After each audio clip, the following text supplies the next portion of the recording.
ইরানের ৩টি পারমাণবিক স্থাপনায় হামলা চালিয়েছে যুক্তরাষ্ট্র। তবে এই হামলার পর এখন পর্যন্ত এই স্থানগুলোর বাইরে তেজস্ক্রিয়তার মাত্রা বৃদ্ধির কোনো তথ্য পাওয়া যায়নি। সেখানে এমন কোনো পদার্থ নেই যা তেজস্ক্রিয়তা সৃষ্টি করে।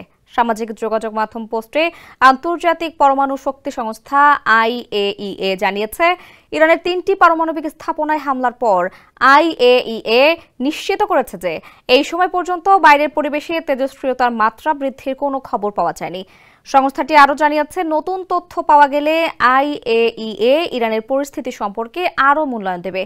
ইরান সরকারও জানিয়েছে, রাজধানী তেহরানের দক্ষিণে কোম শহরের পাশে পাহাড়ের নিচে অবস্থিত গুরুত্বপূর্ণ ফোর্দো পারমাণবিক সমৃদ্ধকরণ কেন্দ্রে হামলার পর স্থানীয় জনগণের জন্য কোনো ধরনের ঝুঁকি নেই। স্যান্ডেলিনা সো, রূপচর্চায় আভিজাত্য।